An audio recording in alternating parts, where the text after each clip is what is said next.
Work was still far from over. With a roster graced by young talent still in development, the summer months offered a critically important time for growth. It's called the off-season, but for us, it's not called that. You know, we expect our players to want to make pretty good strides in the summertime. Building a solid and talented foundation also demands the right type of player. Those of uncommon drive and ambition, willing to put in the work necessary to raise the Magic once again to the championship level the franchise and its passionate fans desire. If we just continue to keep working hard and keep believing in our game and keep believing in getting better, then the sky's the limit for us in this program. Find out how the team is growing and improving as a new season nears. Next on the Orlando Magic Midsummer Special.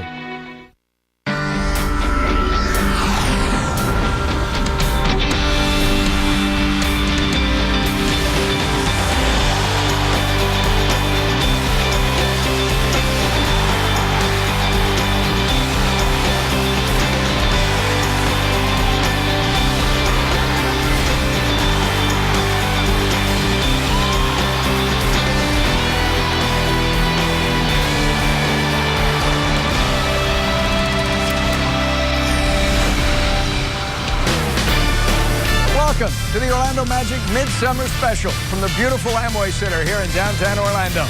I'm Paul Kennedy. As the Orlando Magic enter their 25th season, the franchise finds itself with a roster full of young talent that weren't even born when the Magic first took to the parquet court back in 1989. During the next half hour, we'll hear from some of these young Magic men on just how they're spending their summer months, including the #2 overall pick in the recent NBA draft, Victor Oladipo out of Indiana. He'll sit down with our own Dante Marchitelli. David Steele, the voice of the Magic, will bring us a one-on-one visit with the young architect of this Magic roster, General Manager Rob Hennigan. And along the way, we'll relive some of the great moments in Magic history as we celebrate this, the silver anniversary season of Magic basketball. A year that welcomes an old friend, Magic legend Jeff Turner, in a new role on our Magic telecasts. He'll join me later. When the season ended in April for the Magic, their roster consisted of 8 first- and second-year players. It's the most of any club in the NBA. The youth movement was in full effect. And while some may think that the offseason is a chance for rest and relaxation, it's quite the opposite for a young Magic squad that sees this summer as an opportunity for great improvement. Well, I think summertime is a direct reflection of how you're going to be the next year. Have you put in the time to get better? Have you watched tape? Have you put in hours upon hours at working on your skills? And that's what we want to be about. There's no shortcut. We're going to be an organization that for a long time we want to be good. And that's sustainability. And the only way you get that is to work at it. And so our guys are putting the time in the off season, and I think it'll translate as we approach next year. This summer, I'm just trying to work on all aspects of my game. Just continue to get better, continue to be a leader. You know, just work on everything. You know, I never really look at one particular thing in my game to get better on. Just look to grow in every aspect of my game. This summer's big for me. Going into next season, confidence on my jump shot, getting more reps with my jump shot. I changed up my jump shot a little bit. You know, it's not there yet, but you know, it's gonna take time. It's a work in progress.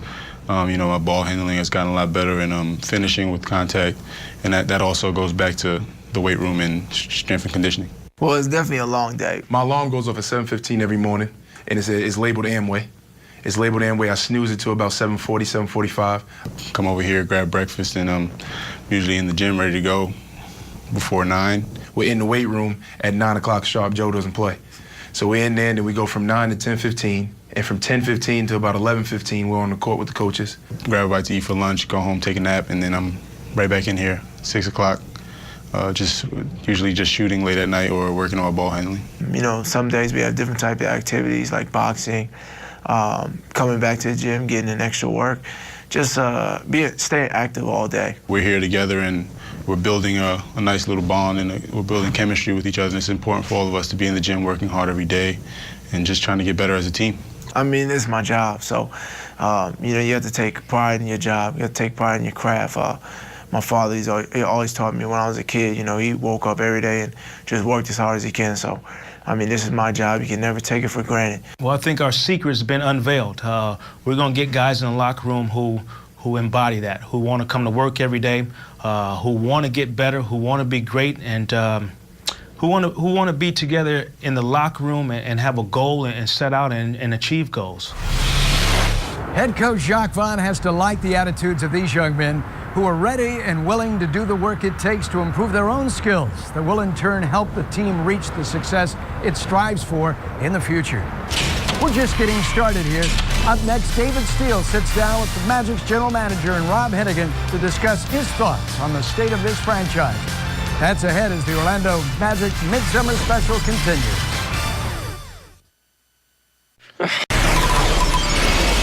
Pat Williams and Jimmy Hewitt launched the campaign to bring an NBA franchise to Orlando in 1986. It was at that time an audacious effort. But by December of 1988, the showman in Pat and his believers had designed a logo, a gleaming arena, and had signatures for more than 10,000 season tickets necessary to fulfill their commitment to the NBA. Across Central Florida, a dream became reality, and the Magic would take to the parquet court less than a year later. Folks, has it dawned on you yet that Orlando is a major league sports town tonight? Pat Williams was a visionary, to say the least. After leading the way to bring an NBA franchise to Orlando, Pat served as the team's general manager for the club's first 7 seasons. And last summer, the Magic hired this guy, Rob Hennigan, as the team's newest GM. At 30 years old, Hennigan was the youngest at his post in the NBA, and the Magic youth movement had begun. He's had a busy first year at the helm, and David Steele is in the Amway Center's Disney Atrium with the newest Magic visionary and Rob Hennigan. Thank you, Paul. Rob, you've been on the job now just about 1 year. What are some of the key things that you've learned about being a general manager in the NBA?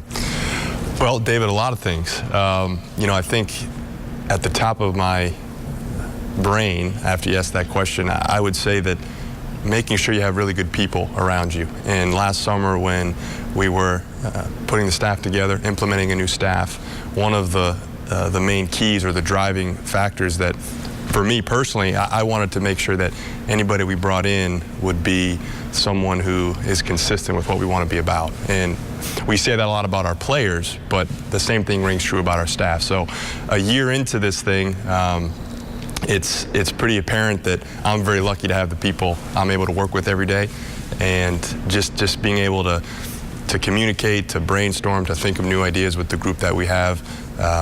It's an invaluable tool for all of us to continue to build this team. It's also about 1 year since you made the big Dwight Howard trade involving multiple teams. How do you evaluate at this point now where the Magic are with that trade? Well, we feel good about where we are. We feel last summer when we were put in a position to make that trade and have to make that decision, we always wanted to take the long-term view. And oftentimes that's not always the most popular view, but for us and where we want to go and where we think we can get, it was important for us to get some good young players that can hopefully grow with the core of our team and pick up some assets that we think will be beneficial to us going forward. So a year later, we feel good about it, but we still got a lot of work to do. Those young players are still very young. Harkless and Harris, who did not come in that trade but in another, and Andrew Nicholson, a guy you drafted last year. A lot of young players, most of whom have been involved in summer workouts trying to improve their game. How important is the summer for young players, and what have you seen in terms of development from your young guys? Well, the summer's critical. It's called the off-season, but for us it's not called that. We expect our players to want to make pretty good strides in the summertime, and there's only so much we can do as a staff. The players need to want to get better. They need to want to put the work in, and we're fortunate to have players who want to be good. They want to put the work in, and they've done a great job. Every man on our roster has really shown a desire and an attitude to get better. And this summer is another launching point for us to continue to instill the type of habits that we feel are going to really benefit our guys, long term. Clearly, you brought in another guy that fits that mold with the number 2 pick in the draft in June in Victor Oladipo. What was it about Victor that attracted you to him back early in the college season? Because I understand that you sort of put your finger on him as a possible draft selection way back in November. Well, Vic was a guy when we started doing a lot of research on him. you know, anytime you make a selection in the draft, you hope to have some on-court things that are consistent with what your program's about, and then some off-court characteristics. And with Victor, the more we learned about him, the more it became apparent that he was about all the things we want to be about, whether it's on the court, whether it's off the court. And so, you know, we felt good about bringing him in and what he'll add to the group. And he clearly brings a work ethic, he brings a charisma and an energy level and a toughness level that we think will help us. Is he a point guard? We think he's a guard. We think he's a guard. He played guard at Indiana, and you know, we feel like he could be someone who can impact both guard positions. Rob, in your overall plan, your big picture plan, because I know you talk about process a lot. Where is the franchise? Are you on track where you would like to be? I think we are, David. Yeah, you know, I think we're moving in the right direction. We still have a lot of work to do. We all know that. But if we look at the bigger picture, and again, the idea of really trying to put together a team that is going to be competitive for years on end, that's the goal. That sustainability phrase and buzzword that we hear a lot around here, we mean it. And we're really trying to put together a core group of players that this organization can be proud of, and that our fan base can grow to really learn to take pride in it and cheer for. Congratulations so far, doing a great job. Well, thank you. Magic General Manager Rob Hennigan. Back to you, Paul. And thanks, David. In the past year, through drafts and trades, Rob has been able to transform this Magic roster into one that features young talent and future flexibility, both highly sought-after assets in today's NBA. One of his most recent acquisitions was the #2 pick in this summer's NBA draft. His name, Victor Oladipo. And Dante Marchitelli gets to know a little bit more about this charismatic young man when we return on the Orlando Magic Midsummer Special. With the 11th pick in the 1989 NBA draft, the Orlando Magic select Nick Anderson. With the first pick in the 1992 NBA draft, the Orlando Magic selects Shaquille O'Neal.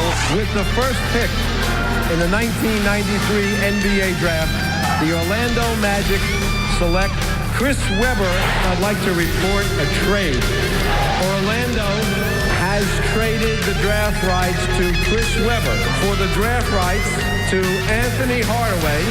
With the first pick in the 2004 NBA draft, the Orlando Magic select Dwight Howard.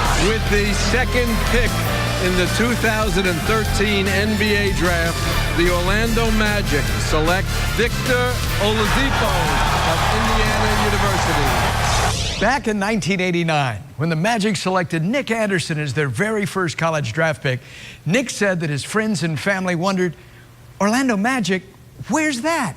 Well, 25 years later, Central Florida is on the basketball map. And the City Beautiful's newest resident, Victor Oladipo, is with Dante Marchitelli. Thank you very much, Paul. Well, Victor, my pleasure to sit down with you. First of all, let me start by welcoming you to the city of Orlando. And have you been to Orlando before you got drafted and came down here? And what have your impressions of this city been so far? I've been down here a few times before I got, officially here. And I actually came for the first time in the second grade, of course, to go to Disney World. So did you? Your folks brought you down to Disney World? Yeah, in the second grade. And then I came down here for an AAU tournament, and we actually won that tournament. So some great memories here in Orlando. Hopefully build some more. I would say you think pretty fondly of this place. How about in your short time here now, what have your impressions been of the city? A little older, you get a chance to see a few things, maybe. Yeah, it's nice. It's really nice. The weather's always beautiful, and the people are really nice. They're really supportive, and the fans are top-notch fans already. So, I'm just enjoying my time here and, enjoying the people here too. All right, Vic, take this opportunity to talk to the Orlando Magic fans. Let them know a little bit about yourself, your background, your family history, and who is Victor Oladipo? Well, my parents came over here 27 years ago from Nigeria, just looking for a better life and work, and essentially a better life for us as well. So I'm from up in Marlboro, Maryland. I was born and raised here, and essentially I went to DeMatha, luckily went to Indiana, and then spent 3 years there, got my degree, and now I'm here with the Orlando Magic. So I'm just a regular old guy, man. Really nice guy.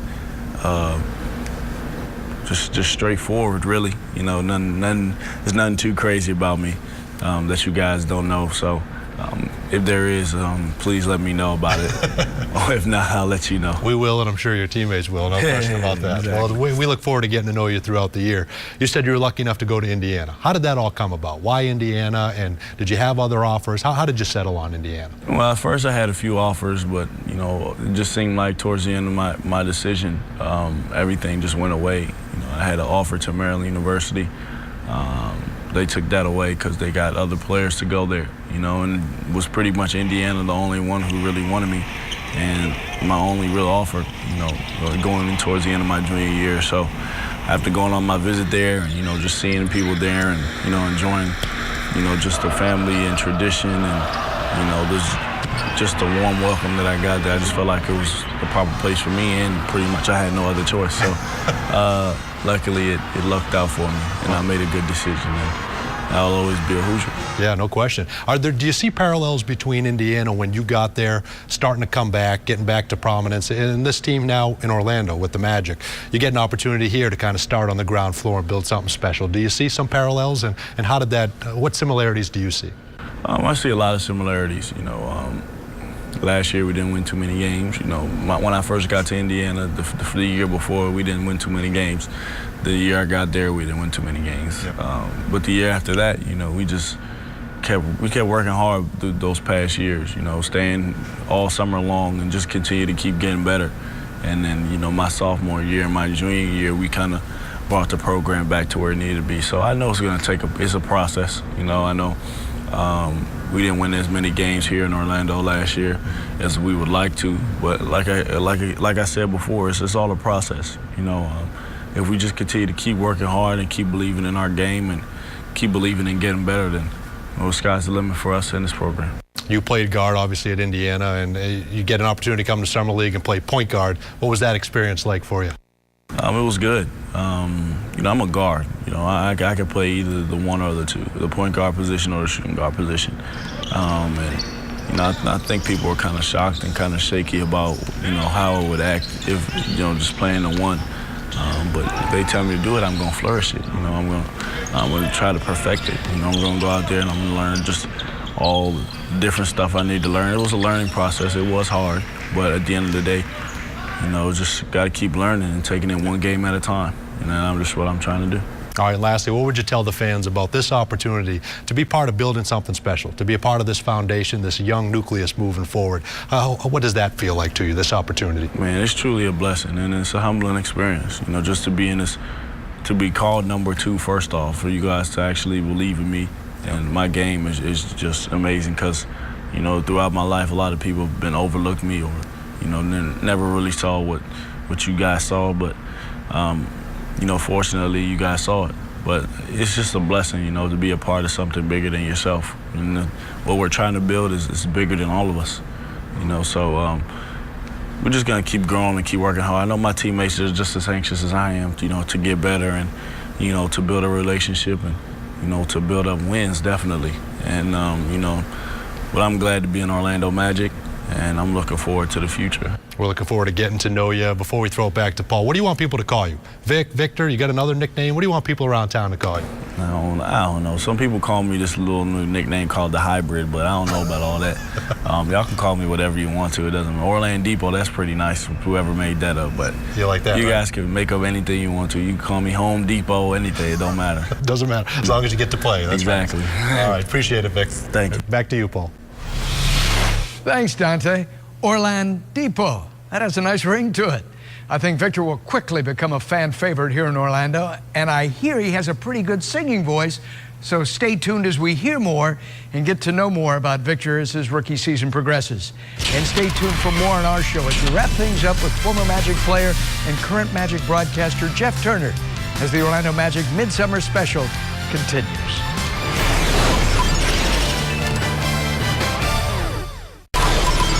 Buckle up. It's Game 7 of the NBA's Eastern Conference Finals. So the winner moves on tonight to the NBA Finals. Crowd standing, everybody in the building on their feet. Cross court to Scott. Three-point shot. Nothing but the bottom of the net. Listen to this crowd in Orlando. The Magic by 15, 70-55. Pass it down to Anderson. Three-point shot. Good. Penny around the Shaq screen. Three-point shot in the air. Penny. He got it. Orlando blows to a 22-point lead. And that's the end of the game. The Magic say, why not us? Why not now? The Magic win the Eastern Conference, and they're going to the finals against Houston. I waited a long time for this. And welcome back to the Orlando Magic Midsummer Special with Jeff Turner. Of course, like Shaq and Penny, very much a part of that 1995 team. What do you remember, JT, about that landmark season? Well, Paul, obviously those Eastern Conference Finals will always be something that I'll remember as a player being a part of. I have selective memory. I think the season ended right there. I don't remember what happened after that. But in all seriousness, I really enjoyed being a part of that whole process of being there from the beginning, building the team through the draft, adding some free agents, and then having an opportunity to play for a title. You know Jeff very well. He was a part of the Orlando Magic in their 1989 expansion season, 10 years in the NBA, then 9 seasons with David Steele on the Magic Radio Network. The past 8 years, the head basketball coach at Lake Highland Prep, won the state title there, and now in a new role, he will be our lead analyst for each and every Magic telecast here on Fox Sports Florida. You got to be jacked about that. I'm pretty excited, Paul. Now, obviously, I've had the opportunity to work with you the last couple of years doing pre and post game, and so you've taught me well, but I'm excited to work with David. I mean, he was my mentor, so that was pretty good. But what I'm really excited about is watching this team grow. I'm really excited about the core group of young guys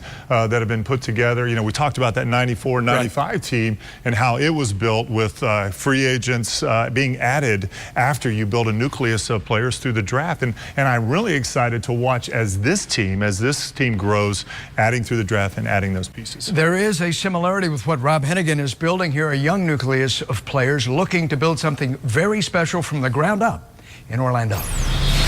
It's real exciting. You know, we're all pretty much around the same age, and we're basically, we get to learn together, you know, and that's the most exciting thing for me. We get to learn together, we get to grow together, and take our lumps together. I mean, Rome wasn't built in a day. You know, it's going to take a little time, but I think we'll be pretty good.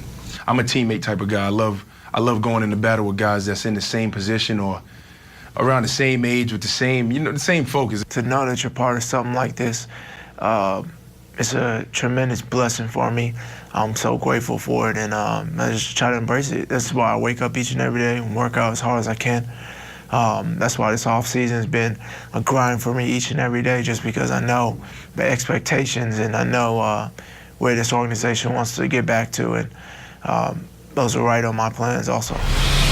As we've heard from the younger players and discussed over the last half hour, this offseason vitally important to the Magic. What critically must they get done as the season nears? Well, Paul, I remember as a player, the summer was so important because it was a chance to really take and refine my skills. And that's what these guys are going to be doing, whether it's working on shooting, ball handling, position-specific drills, whatever that may be. But here's the most important thing, I think. These young guys are going to be here working together, developing that all-important chemistry that'll really be a sign of how far they go this season. Now, this season will soon be upon us. The days, the weeks will go quickly. The years certainly have. Can you believe this? It'll be the 25th season of Magic basketball. You were here day one. You look pretty good. You were here from the beginning, too. Number 31 with the left-handed trigger for Jeff Turner, along with Dante Marchitelli and David Steele. I'm Paul Kennedy. Hope you've enjoyed this, the Orlando Magic Midsummer Special, and we will see you soon for the 25th silver season of Magic Hoops here on Fox Sports Florida.